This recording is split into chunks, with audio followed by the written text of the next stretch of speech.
Hello YouTubers, what we are going to do today is we're going to go revisit our faux stained glass. So this is Snoopy.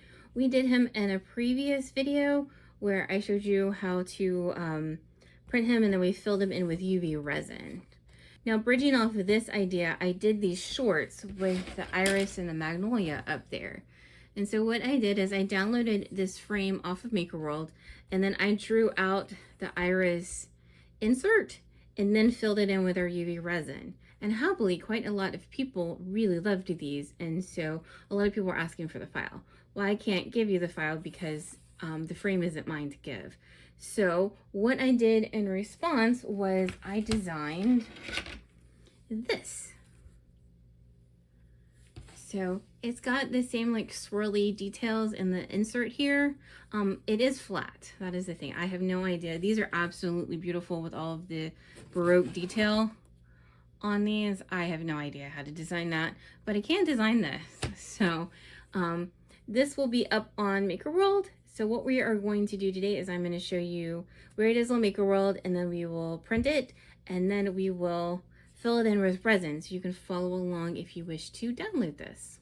All right, so this will be my Makerworld page here, and by the time this goes live, I will have the design up here. I don't have it up here yet because there's one thing I want to change, but it will be up here, and I will leave a link in the description below. And then when you go to download it, it will go into Bamboo Studio.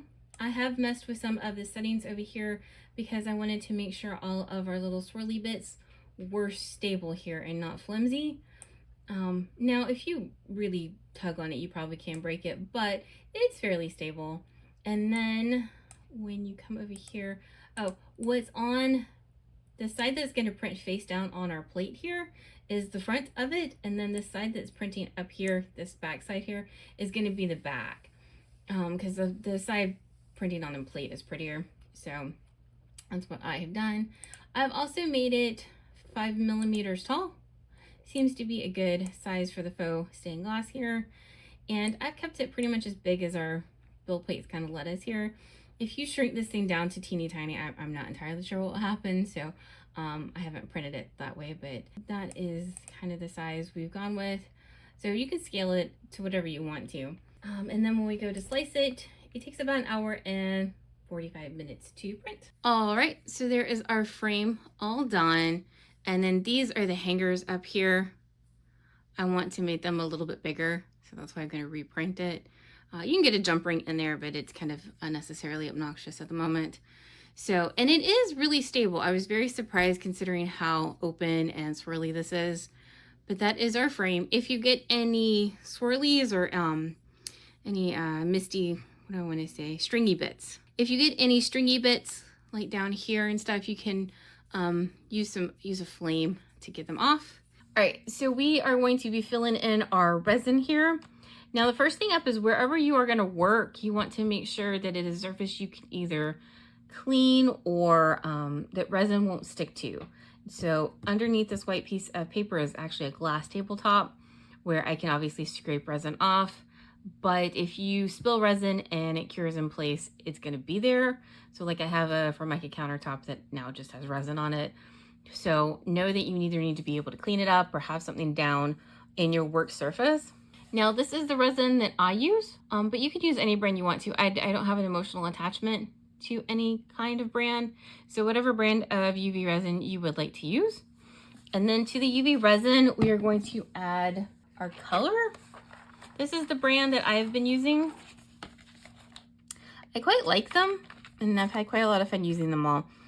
So far, I've not had any issues with them becoming sticky after cured. They seem to be doing fine for me. Sometimes when you add things to UV resin, you block the ability of the resin to actually cure because there's too much stuff in there and it'll be sticky. But so far, these have done fairly well. Also, there will be a list in the description below with links to everything for everything that I've used in the video. It's kind of a lot if you've never really resined before. So our colors, and then this is the question I got asked a lot. This is UV Resin Tape, and it's meant to stick onto your projects, and then the resin won't stick to it. So that's what that is. And then little cups, we will be mixing up our resin in some little bitty disposable cups. And then we will be using, these are silicone, technically makeup brushes. They seem like they would be horrible makeup brushes, but they're silicone. And like I said, the resin won't stick to the silicone, so you can stir. So this is what I use to stir and then put the resin into our little sections here. And then baby wipes. You can never have enough baby wipes to clean up resin, to clean up spills, to clean up the dye, to clean up your hands, to clean up whatever. Baby wipes are definitely a must for this, along with some paper towels of some sort. All right, so this is the lamp that I have. It is the Resin Rockers lamp. Highly recommend, quite like it. It is very pricey though. I like it because you can change your wattage. It's also a more powerful lamp than the UV, the little nail lamps over on Amazon. And you can also set it for longer. So it is an investment piece. If you're going to resin a lot, I highly recommend it. If this is a one-off for like a gift or just to try it out, you can 100% get away with the nail lamps on Amazon. Just make sure that whatever wattage your resin is, it'll tell you what watts it needs to be cured under. Make sure that your lamp and your resin match, because sometimes they can sell really like not powerful lamps and they're inexpensive, but they won't be enough to cure your resin. Make sure they match so it will cure, or you can use the sunlight. It will definitely take a while, but you can use the sunlight to cure projects, or you can flash cure them and then use the sunlight to finish it out. But do know that does take a while. I know the bottles say maybe like 10. No, it does take a while. So those are your options.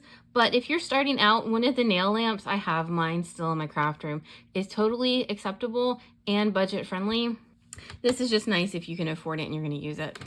Another question I got was, why didn't I just put tape on the whole back thing? The reason why is because it's going to be stained glass and the tape will leave ridges. And so obviously when your light goes through it, you would be able to see the ridges. Also, if your tape has any dents or weird spots, if there's any residue on it, you'll be able to see it in your glass or your faux stained glass. So make sure you keep that in mind when you're placing your strips and where you're going to fill in. You don't want any overlaps or you're going to have visible lines. So we will just take our tape off, and then where do we want to use first? And I just cut it with tape. Now you could probably do multiple sections all at once. I just, for the videos and things like that, do it one section at a time to kind of keep it a little more simple for me and the people watching. And then you want to burnish down really well to make sure you don't have leaks. Leaks do happen, but try your hardest to burnish down really well. All right, so to start, we are going to do a yellow flower this time with an orange center. Now, in a perfect world, what I would recommend is, okay, so you have to shake up your little bottles first, is to mix up your colors and then let it wait.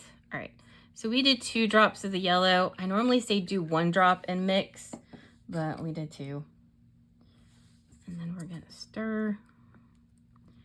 Now, in a perfect world, I would tell you to mix up your colors and let them sit so that the air can kind of come back out of them, because by mixing and stirring, you're putting a bunch of air bubbles in. We will be using this, I should add this to the list, is a heat gun. It helps pop the surface bubbles, but letting your resin rest has a very dramatic difference in finishing. You can always tell where something's rusted and where it hasn't. So, but it's time consuming to do that, so I don't always do that. All right, so we're gonna pour in some more resin here. You could also use any number of glitters, mica powders, anything that's on the market. As long as it'll cure, you are free to use this in here. You kind of, when you do add stuff to your resin, you want to make sure that when you stir it, it doesn't feel like you have anything in it. It's kind of how I gauge my resin. I have this one yellow iris that comes up in my yard that I love, so maybe I'll put my little picture in here of it. Alrighty. And so it does take a while to mix it because you want to make sure everything's mixed together. So here we go. And then we're going to do orange for the center. And see, I already have some. And see what I mean? You can tell the difference. See how few air bubbles are in there? I don't know if you can tell, but at this point, all you do is you just try not to drippage and put some in your sections here.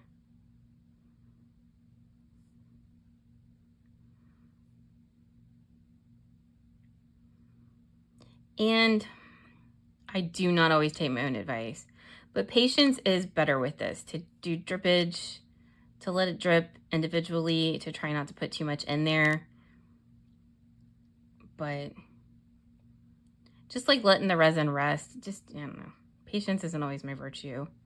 And I always say I'm not the best resiner because I'm not the most patient with it. I feel like people who are really, really patient with this get the beautiful results, and mine are always a little bubbly.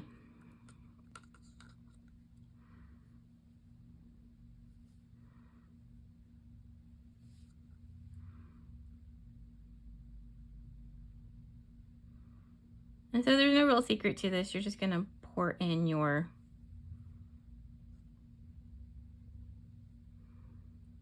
resin. Also, for mixing, I do support like mixing colors. If you wanted to like add some orange in here to get a bit toned down of a yellow, that works for me. I have not really liked when I've mixed resin colors together, like dropping in, I can show you on a little tester I have, dropping in orange here. They don't feel like they ever mix or they look very good. So I haven't found any that I like yet. Maybe I will eventually. Also, they make little individual pre-mixed resin colors, and they're not my favorite. I prefer to do it this way because I feel like when the little bottles, I feel like, I don't know, you have to buy like a set of the bottles. So if you like one color, you can't make just more of that one color. If you run out, you have to buy a whole set. And a lot of them, they're very dense. They're like really thick. So I don't think they always flow really well for this. Also, I have not tried a 2-part epoxy yet. I've only done a UV resin because, once again, I am not patient. Also, if you drip anywhere you are not supposed to, you got a couple options. Step one is baby wipes. You can baby wipe, hold down, and just baby wipe anything off that you need to. You can also cure it or flash cure it and then peel it off if you get something supposed to. We are now going to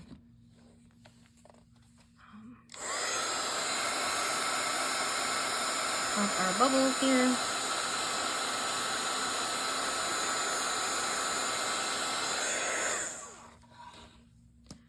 We're gonna let this rest for a minute and see if some more air bubbles come to the top so we can pop them. And see this, my little orange in the middle? I don't know if you can tell, but it's kind of settled a bit. So we're gonna go drip in another little drip there. Now I don't let my resin get to the top. I kind of like but what happens is it'll concave in, and I like that look. I think it looks more like real glass than like a completely flush look. Now, that is personal preference, so you can 100%, you know, fill these guys up, but I like to let them rest for a minute, and I do have a bit right there. I like to let them rest and then fill them back up if you need to. Also, anything that's in like a little narrow confined space, you're more likely to have an air bubble, a big air bubble that's really noticeable. So like our little middle here, you're more than likely going to have some kind of air issue in there. This was my little tester I was telling you about, but see where I did like orange into the yellow? I don't know. It's just not my favorite. Maybe that's a me problem. I would love to experiment more with these colors and all of this stuff, but that takes time, and I have a limited range of time I want to deal with resin, because it gets sticky and then you're sticky and everything's sticky and you're like, I just don't want to be sticky anymore. All right, so I've waited a while. You can see the air bubbles have dissipated, and then I've hit it with the heat gun a couple more times. So what we're gonna do is we're gonna cure it. And then what I like to do when I cure these is stay at the lowest wattage and then work my way up. So I set it for 120 seconds, and then, I don't know, every 20-ish seconds, I just work my way up. UV resin wants to shrink when it cures, and so that can create issues, especially when you're trying to get it to be see-through and pretty. So I try to cure it slowly so that it shrinks less. Now how much this works, I honestly don't know. Everybody says if you cure it slowly, it works better, blah, blah, blah. So I'm going to go with it, but I haven't independently tested this by any means. You're going to have shrinkage. It kind of happens because of it curing and pulling away sometimes from the edges, which can create issues. So we're going to do it so I'm going to work my way up. I'm going to go 120 seconds, work my way up to the full weight of to the full 48 watts of my timer or my lamp here. And then I'm going to do it for 120 seconds on full blast. And then we'll check it and see if it's dry. It normally is at that point. And what I mean dry is not sticky to the touch. All right, we have cured and it's not sticky to the touch. So we're going to flip it over. Now at this point, your resin on this side is not cured. If I pull up the tape right now, it will be a sticky, liquidy mess underneath. So we have to cure it again for another, I do it another two times on mine. So 120 and 120, so 240 on the back. If you turn this over and you have a giant air bubble standing you in the face from some little spot here, you can pull it off, and while your resin is still wet, move it around and get the air bubble to go away. But we're air bubble free, so we're gonna do it again for another 2 minutes and 40 seconds. And then we'll pull the tape off. Alrighty, so we have cured. They get warm when they cure, so I do sometimes like to let them cool down for a bit. And then we should be able to pull off our tape here. And we got our first little section done. All right, so I do have some little air bubbles. I don't know if you can actually see them on camera. There are going to be some air bubbles, but realistically, nobody's going to notice them. Big, huge ones are the ones that really bother me. I can show you some on my other pieces, but as long as they're little, I'm good. So basically, from this point on, we're just going to continue the same process to fill in all of our little sections here. So while this was curing, I mixed up our other colors that we're going to be using so they could be mixed up and sit for a while to kind of help combat the air bubbles. And then we're just going to keep working in our little sections here. We'll do our green here, but it's the same process. So I'm going to do 2 sections at once here. So we'll do our green down here, and then I'll do the rest of my yellow here.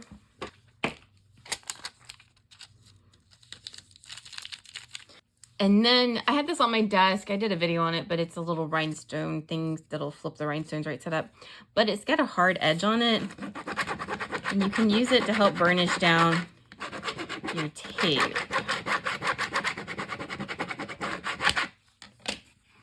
And then you can kind of see where I've got the pattern there on the tape. See where I don't up here. And we're just gonna pour in our resin here and see how many fewer air bubbles that has just from letting it sit for a bit.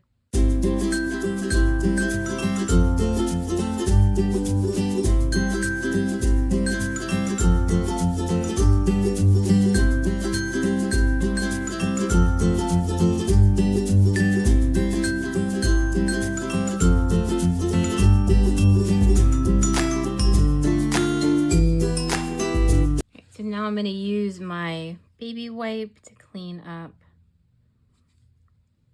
my little overruns here. And then I think we're gonna let this sit a bit too, see if we can get some more of these air bubbles out of my yellow up here. If you want to help camouflage these, the darker colors, see like this green, you can't see any of the air bubbles in it. The darker colors hide the bubbles better. Yellow is kind of a bit of a tough color because it's gonna show everything. So darker colors are your friend, and like the white from Snoopy and the white from the Magnolia I did, because it's not really transparent. You can have a million air bubbles in there and you'll never see them. All right, so we've let our resin sit for a bit, and now we are going to cure. Now these leaves here, we might have an air bubble on the back just because of the nature of the pointy narrow end. It's more likely to trap and create some really noticeable air bubbles. So once we cure it, we'll flip it over and see if there are any there. But it's the same thing again, slow cure, and then 2 minutes on the high setting. All right, so we are done curing on the front. So we are gonna flip it over to the back. Everything, I'm amazed. Everything looks good. And so now we are gonna, with the tape still on, we're gonna cure again for another 240 on the back. All right, so we are all cured and we're gonna peel off our tape. Now, if you peel off your tape and it's still liquidy underneath, just put your tape back as fast as you can, because if you peel it off while it's still liquidy, you're gonna run into, it'll be noticeable through the transparency of your resin. Now I'm just gonna finish the rest of this. It's literally the same thing. I'm gonna put my tape on, I'm gonna fill in my blue sections, and then cure them.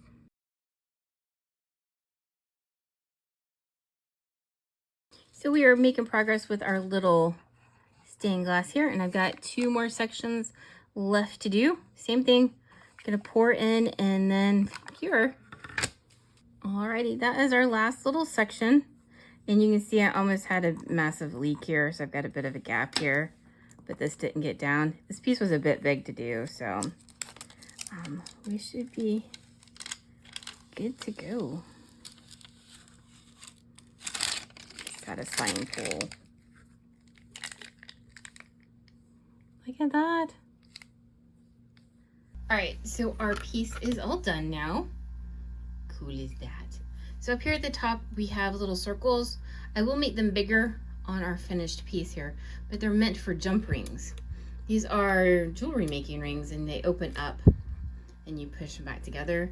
So then this way we can put our chain on them and have it hang like real stained glass. So see, we'll put our here, and then these are just so they can, they're really soft jump rings. Some rings are more difficult to get apart. So there is our ring. We put it through. Put our chain through. And then this way you can also make it as tall or as short as you want to. Put our ring on. And there we go. I don't have a good place down here to show it hanging. See, then this way it can hang and you can make it as short or as tall as you want to. Now I did have a couple things I wanted to show you. There are some little boo-boos on our stained glass here. Nobody's really gonna notice unless they're really looking to be difficult. So, but all of these I've done have had at least a little handmade charm is what I like to call it, because this is made by hand, it's not mass produced. So I don't know, I don't normally mind, unless it's really big and glaring, some of the little bubbles and things that happen along the way of making our design here, but they will happen. And then this is a possible bookmark, I don't know, we'll see. But I wanted to show you, see this side, this little bit right here, it didn't get to wait, so it got mixed and dumped and cured pretty quickly, and you can see it's pitted. It's because of the air bubbles on the top, because it didn't wait. And you can see how up here, that same blue, see how nice and pretty they are? That's the difference in waiting and letting the bubbles come out. So I would mix all your resin and let it sit for a while and then pour it. you get a much prettier general appearance here. Also, I don't know if you'll be able to see it, but there is, I put two pieces of tape together so you can kind of see, but there is a ridge and you can feel it back here from where the tape overlapped. And so that's the reason I don't like the taped overlap, is you can see it and you can feel it, and then you've got air bubbles along it. And then this goes back to us mixing the colors. I just never seem to get a mix that I really like. They're just very separated for me. So that's why I don't. If you want to mix them together and like really mix them together, like if you, like this yellow here, I added a bit of orange to get this color. So it toned down this yellow because it was a bit bright for me. You can do that and mix them really well together. They just don't seem to like mesh really well if you want them to like fade into each other. But I kind of know the more you mix and mess with them, the less transparent the colors are gonna get. And like white and one of my oranges are not transparent at all. They're very cloudy, so. And they don't give like the whole stained glass kind of feel. So if you have any questions, please let me know down in the comments below. I will be very happy to answer them. Thank you so much for watching, and we'll be back with another tutorial doing something soon.